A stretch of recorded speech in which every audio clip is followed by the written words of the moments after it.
Roh anak ditawan Nyi Blorong. Di sebuah desa terpencil yang dikelilingi hutan lebat dan perbukitan yang sepi, hidup sekelompok anak-anak yang selalu haus akan petualangan. Desa itu, bernama Desa Sukamaju, dikenal bukan hanya karena ketenangannya, tetapi juga karena legenda mistis yang menghantui penduduknya selama berabad-abad, legenda Nyi Blorong. Menurut cerita yang beredar di kalangan penduduk desa, Nyi Blorong adalah roh perempuan ular yang menjaga harta karun besar di dasar Danau Keramat. Pada malam-malam tertentu, terutama saat bulan purnama, Nyi Blorong dikatakan muncul dari danau untuk mencari jiwa-jiwa yang berani menantang keberadaannya. Legenda Nyi Blorong seringkali diceritakan oleh orang tua mereka saat malam hari. Nyi Blorong adalah roh perempuan ular yang menjaga harta karun besar di dasar Danau Keramat. Dia sering muncul pada malam hari, terutama saat bulan purnama, untuk mencari jiwa-jiwa yang berani menantang keberadaannya. Konon, siapapun yang berhasil memanggil dan menaklukkan Nyi Blorong akan mendapatkan harta karun yang tak terhingga, tetapi risikonya sangat besar. Di suatu malam yang tenang di Desa Sukamaju, Ari duduk di depan perapian mendengarkan neneknya bercerita. Suara nenek yang serak namun penuh wibawa mengisahkan tentang Nyi Blorong, roh perempuan ular yang menjaga harta karun di dasar Danau Keramat. Setiap malam bulan purnama, Nyi Blorong muncul dari danau, kata neneknya. Dia menjaga harta karun besar, tetapi dia juga mencari jiwa-jiwa yang berani menantang keberadaannya. Ari terpesona oleh cerita itu. Dia selalu tertarik pada hal-hal yang mistis dan misterius. Setelah neneknya selesai bercerita, Ari langsung berpikir untuk mencari tahu kebenaran legenda Nyi Blorong. Keesokan harinya, dia mengajak teman-temannya berkumpul di bawah pohon besar di tepi desa. Aku mendengar cerita menarik dari nenek tadi malam, kata Ari penuh semangat. Tentang Nyi Blorong dan harta karun yang dia jaga. Bagaimana kalau kita mencoba mencari tahu kebenarannya? Budi, yang dikenal pemberani, langsung tertarik. Kedengarannya menarik. Apa rencanamu, Ari? Sari, gadis pintar yang selalu membawa buku catatan, menatap Ari dengan penasaran. Aku rasa kita butuh rencana yang matang jika ingin melakukannya, katanya. Denny, dengan mata berbinar penuh rasa penasaran, setuju. Aku ingin tahu lebih banyak tentang Nyi Blorong. Bagaimana cara kita mulai? Nina, meskipun agak ragu dan pemalu, ikut mendengarkan dengan saksama. Aku ikut saja, tapi kita harus hati-hati, katanya pelan. Ari tersenyum. Pertama-tama, kita perlu mengumpulkan informasi sebanyak mungkin. Kita bisa mulai dengan mencari buku-buku tua di perpustakaan desa dan mendengarkan cerita dari orang-orang tua. Mereka sepakat untuk membagi tugas. Ari dan Budi akan pergi ke perpustakaan desa untuk mencari buku-buku tentang legenda dan cerita rakyat. Sari dan Denny akan mewawancarai orang-orang tua di desa untuk mengumpulkan cerita-cerita tentang Nyi Blorong. Nina, meskipun pemalu, setuju untuk membantu dengan mencatat semua informasi yang mereka dapatkan. Pada suatu sore yang cerah, mereka memutuskan untuk memulai pencarian mereka dengan mengunjungi gua tua di pinggir desa yang disebut dalam cerita nenek Ari. Gua itu dikenal sebagai tempat yang angker dan jarang dikunjungi oleh penduduk desa. Ini dia, gua tua yang diceritakan nenekku, kata Ari sambil menunjuk ke arah pintu gua yang gelap dan berlumut. Kita harus berhati-hati. Dengan berbekal senter dan keberanian, mereka memasuki gua tersebut. Di dalam gua, mereka menemukan berbagai ukiran kuno di dinding gua yang tampak seperti simbol-simbol mistis. Apa ini? Tanya Budi sambil memeriksa salah satu ukiran. Sepertinya ini adalah petunjuk. Sari mengeluarkan buku catatannya dan mulai mencatat. Menurut ukiran ini, ada ritual yang harus dilakukan untuk memanggil Nyi Blorong. Kita harus mencari bunga tertentu dan membakar kemenyan di bawah bulan purnama. Setelah mencatat semua informasi yang mereka temukan di gua, mereka melanjutkan pencarian ke pohon besar yang dianggap angker di ujung desa. Di bawah pohon itu, mereka menemukan batu besar dengan ukiran tulisan kuno. Apa ini? Tanya Denny sambil membersihkan debu di atas batu. Sepertinya ini juga petunjuk. Sari membaca ukiran itu dengan seksama. Tulisan ini memberikan instruksi lebih detail tentang bahan-bahan yang dibutuhkan untuk ritual. Kita harus mengumpulkan bunga tertentu, kemenyan, dan beberapa barang lainnya.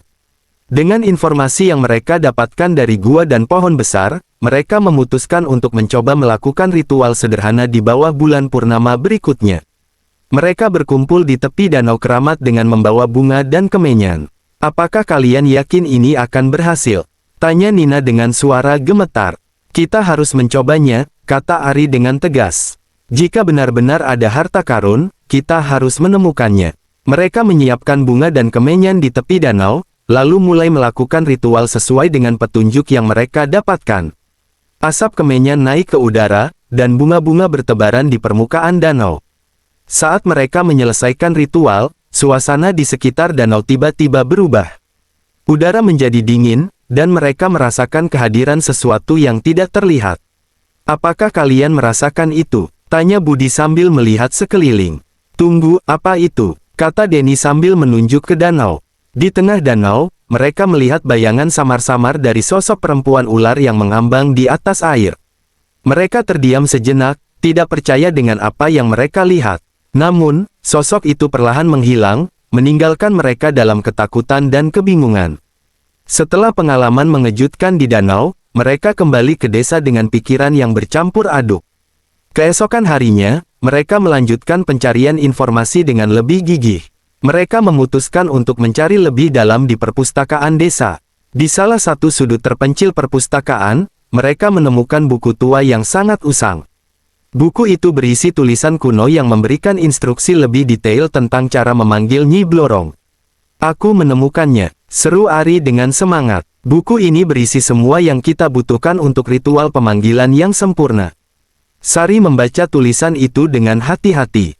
Kita harus melakukan ritual ini dengan benar. Jika tidak, kita bisa berada dalam bahaya besar. Dengan informasi baru ini, mereka merasa lebih siap untuk menghadapi Nyi Blorong. Mereka menyusun rencana yang lebih matang dan menyiapkan semua bahan yang dibutuhkan dengan hati-hati. Besok malam bulan purnama, kata Ari. Kita akan mencoba lagi, dan kali ini, kita akan memanggil Nyi Blorong dengan benar. Malam bulan purnama itu, suasana di tepi danau keramat penuh dengan ketegangan. Ari, Budi, Sari, Denny, dan Nina berdiri dalam lingkaran, mengulangi mantra kuno dengan hati-hati, diiringi oleh asap kemenyan yang mengepul di udara. Angin dingin menyapu mereka, membuat daun-daun bergoyang gemerisik. Tiba-tiba, danau yang tenang mulai bergejolak. Airnya berputar-putar, menciptakan pusaran yang semakin besar. Dari tengah pusaran itu, muncul sesosok makhluk yang membuat mereka tertegun. Dengan suara mendesis yang menggetarkan, Nyi Blorong muncul dari kedalaman danau. Tubuhnya yang panjang dan bersisik melingkar di sekitar danau, sementara bagian atas tubuhnya menyerupai seorang wanita dengan rambut panjang dan wajah yang memancarkan aura menyeramkan.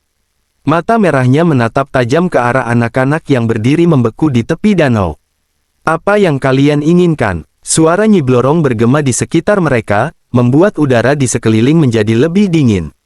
Ketakutan menyelimuti hati mereka, namun mereka tetap berdiri di tempat, tertahan antara rasa takut dan rasa ingin tahu.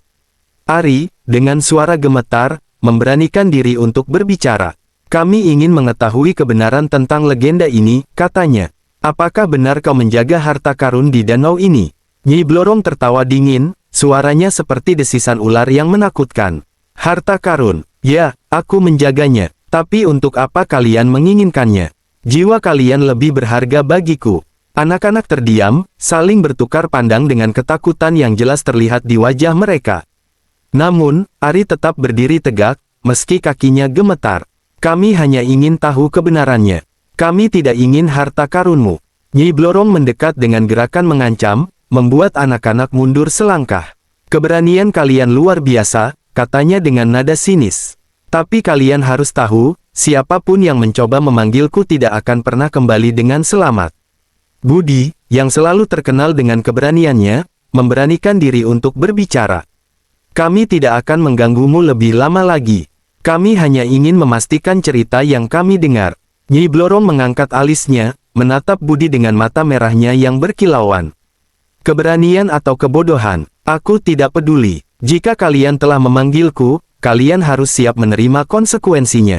Nyi Blorong tersenyum sinis dan menawarkan harta karun yang dijaganya, tetapi dengan syarat yang berat. Aku akan memberikan kalian harta karunku, tetapi kalian harus mengorbankan sesuatu yang sangat berharga. Jiwa salah satu dari kalian, katanya sambil menyeringai, memperlihatkan gigi tajamnya. Ketegangan meningkat, dan anak-anak mulai merasa panik. Ari mencoba berpikir cepat. Tidak, kami tidak bisa menerima syarat itu. Kami tidak ingin harta karunmu. Namun, Budi, terdorong oleh rasa serakah dan keberanian yang berlebihan, melihat ini sebagai kesempatan. Bagaimana jika aku mengambil harta karun itu tanpa memenuhi syaratmu? Tanyanya dengan nada menantang. Sebelum ada yang bisa menghentikannya, Budi melangkah maju dan mencoba mendekati tempat di mana Nyi Blorong menghilang. Ari dan yang lainnya terkejut, mencoba menariknya kembali, tetapi Budi terlalu cepat. "Budi, jangan!" teriak Ari. "Itu berbahaya." Namun, Budi tidak mendengarkan. Dia terlalu tergiur oleh janji harta karun. Saat dia mendekati tempat itu, Nyi Blorong muncul kembali, wajahnya penuh amarah. "Kau berani menantangku," desisnya. "Kau akan menyesal." Dengan satu gerakan cepat, Nyi Blorong mengeluarkan kekuatan mistisnya. Cahaya terang menyilaukan mata anak-anak, dan sebelum mereka sadar apa yang terjadi, roh-roh mereka terasa ditarik keluar dari tubuh mereka. Anak-anak merasakan tubuh mereka menjadi lemas dan tidak berdaya. Nyi Blorong menunjukkan kekuatannya, menawan roh-roh mereka dan meninggalkan tubuh mereka tak bernyawa di tepi danau. Ari, Sari, Deni, dan Nina terkulai di tanah, sementara roh mereka terperangkap dalam genggaman Nyi Blorong. Ketakutan dan penyesalan melanda hati mereka. Mereka mencoba berteriak, tetapi suara mereka tidak terdengar. Nyi Blorong tertawa dengan puas, memandang tubuh tak bernyawa di tepi danau. "Kalian telah memanggilku, dan sekarang kalian harus membayar harganya," katanya dengan nada dingin. "Jiwa kalian adalah milikku sekarang." Dalam kegelapan malam, danau keramat itu kembali tenang. Namun, legenda tentang Nyi Blorong akan selalu hidup di hati penduduk desa, mengingatkan mereka akan bahaya memanggil kekuatan yang tidak mereka mengerti.